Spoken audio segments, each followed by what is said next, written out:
Many of you have heard of Matisse's paper cutouts that include stylized imagery of human figures intersecting with plant shapes. These images are stained glass windows completed in 1949 by Matisse for the Chapel of Rosary in Vence, France. Can you find the human figures? They are difficult to distinguish from the surrounding flora. The message is that humans are one aspect of the web of life. Also by Matisse is this painting of his wife embedded in floral wallpaper and vases of flowers. While the figure is certainly important, diagonally centered across the canvas, she does not come forward, and in fact, it may take a few seconds for us to see her. You will probably recognize the recent portrait by Kehinde Wiley of former President Barack Obama. Why did the artist choose to depict Obama in this way? While he is easily picked out from behind the fauna, the plants are surrounding him and taking up a great deal of the picture plane. What does this mean? This is a portrait of Molly Ohcat, also known as Mary Agatha by artist Arla Patch. Molly Ohcat was an important Abenaki medicine woman who lived from 1740 to 1816. The Molly Ohcat Day Festival, started 59 years ago, carries her name to acknowledge the contribution she made to the health and well-being of early settlers of this area. Molly Ohcat was a midwife, herbalist, and healer who never took money for her services. She never lost her connection to her own culture, traditions, and way of life, and yet also established lasting relationships with non-native communities. Notice the medicinal plants that frame her portrait. She is wearing a peak cap, characteristic of Abenaki at the time. She is surrounded by some of the medicinal plants that are still used today by the Wabanaki. Starting in the upper left corner are blackberries, and at the top center, cow parsnip. Wild strawberries are in the right-hand corner with cedar below them. Fiddleheads are on the middle right-hand side with white pine underneath. Red clover is in the bottom right-hand corner, and blueberries are on the bottom left with balsam fir in the left corner. Above that, chaga is growing on white birch with flag root above that. Molly is depicted here surrounded by nature but also a part of it. What meaning does the artist's choice in this convey? This is the image that I used for inspiration for this project. Images of indigenous women protesting the destruction of the Amazon rainforest. I could not find their names, which is reasonable since they are risking their lives. Despite great physical dangers, the indigenous communities of Latin America are undaunted and continue to protect their territory against development projects that exploit a region's natural resources without consideration for its history or culture. Traditional populations bound to the sacred land where generations of their ancestors lived and are buried refuse to abandon it, even after it has been largely destroyed. It was my intention with this lesson to celebrate the reciprocal relationships between humans and non-humans. What is your relationship with the place where you live? This is to show the different materials that were used during this project. As you can see, I used many different colored pieces of paper, whiteout, liquid glue, glue sticks, scissors, and a hole punch. All of these materials can be gotten from the dollar store. So I did all the prep work ahead of time, but I just wanted to show you guys how I was able to do this. So to start off with, I used just a variety of different colored paper. I just wanted to make sure that it's as different as possible because when we get to the collage, they're all gonna go on top of each other. So I took about 6 or so sheets at a time, and then I proceeded to cut about an inch wide strip out of the paper.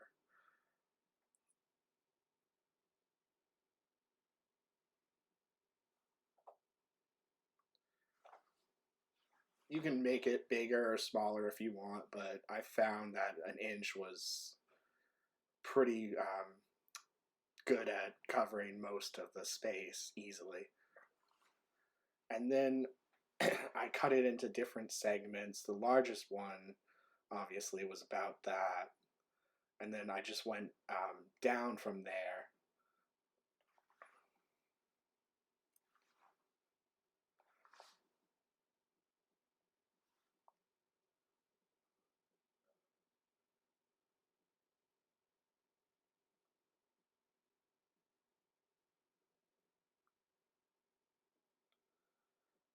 And then the smaller ones, I just cut the squares, like the pretty much the smallest. I just cut it into fourths so I could use those little tiny blocks. Made it a lot easier. And then I basically cut out a teardrop shape and kind of purposely made asymmetrical cuts in it to make it look more natural and organic. But essentially what you want is a teardrop shape.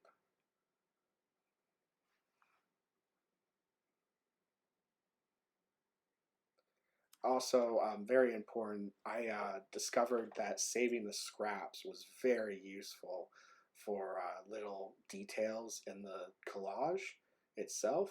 Um, so instead of throwing out those scraps when you're done cutting them up, I just threw them into another container and saved them for later.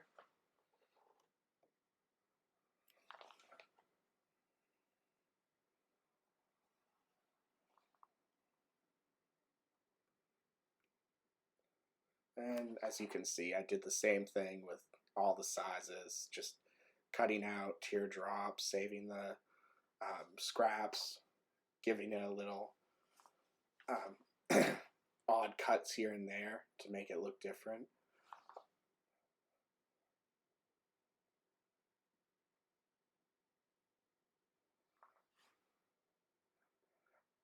The larger ones were a lot easier to do this with, obviously.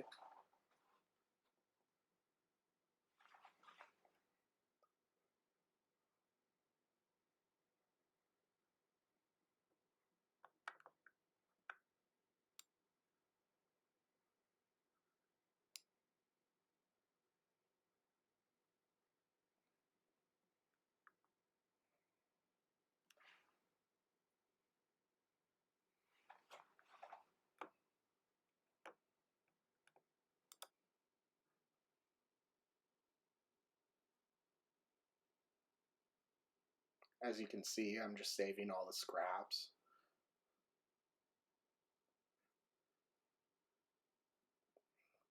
And that turns into this pile right here, all those little shapes we cut out.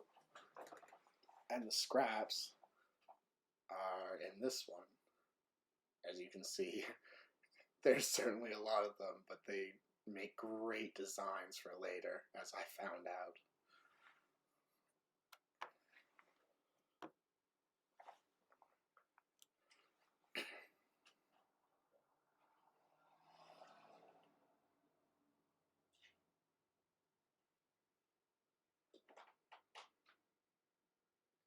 And there's just one more thing I want to demonstrate.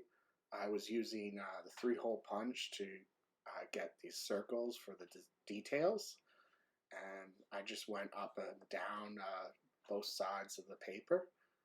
And as you can see, fun part about this is you can show it to an adult afterwards, and they'll either have PTSD or nostalgia about printer paper. Google it. But as you can see, all those little dots are what we'll be using later.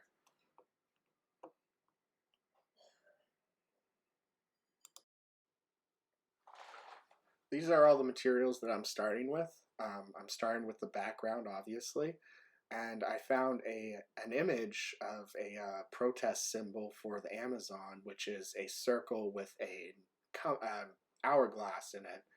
So that's why I'm just doing a circle right now for this.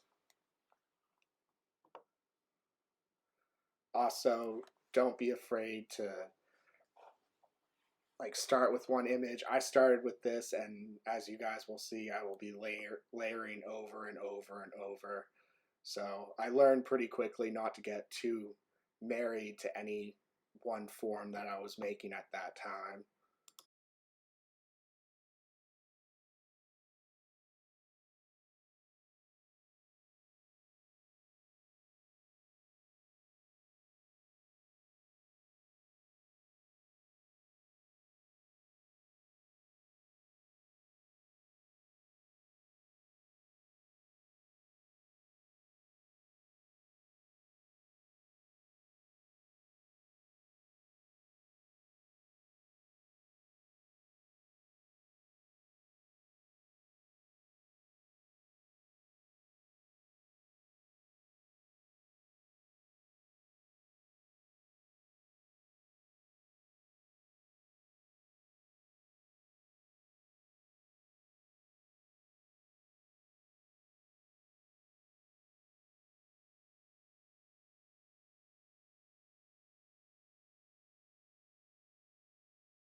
As you can see, I'm just continuing with layering shapes on top of each other, trying to find different ways, and now I'm just filling in the negative space because there's still quite a bit of the background showing. Um, I just wanted to make sure to cover as much as I can. I'm not too concerned about the background showing through, but I did want to make sure to touch at least all four sides of the paper.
As you can see, I'm just continuing to fill in the blank spaces as much as possible.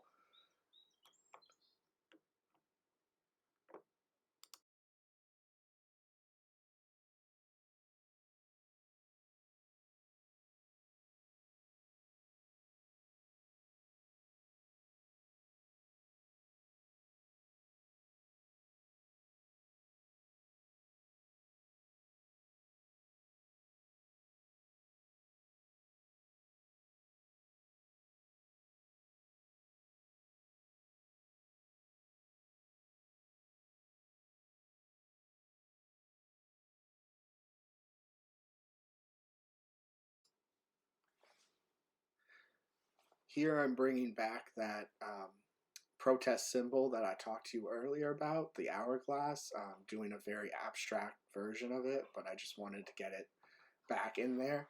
And I'm using the whiteout just to kind of sketch in the figurative form, just so I know where I'm going.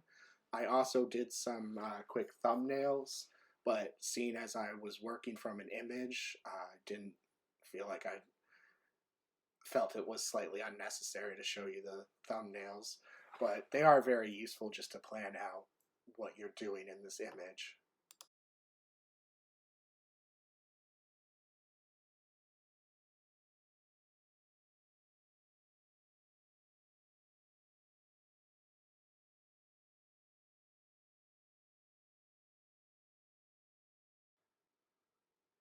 Now that I've finished blocking in the figurative form with the whiteout, I'm using large cutout shapes to help cover the most amount of space, and then I'm going to go back in gradually with smaller and smaller cutouts.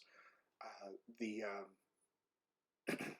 the scrap pieces that we saved from the prep work are very useful now for providing a little bit something different and adding a little bit of movement with the lines.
As you can tell, I'm still continuing to block in the shape of the body.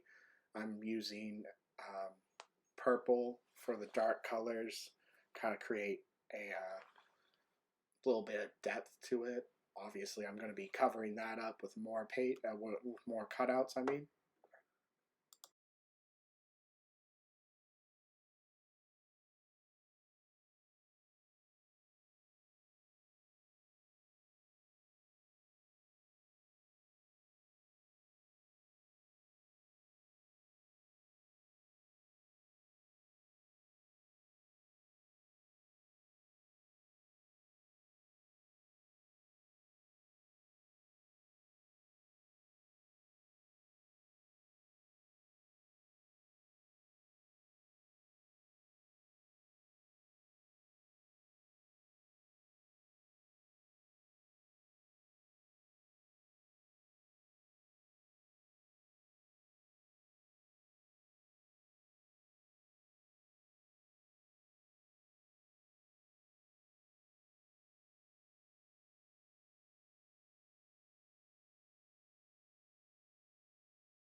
And this is about the end of the collage.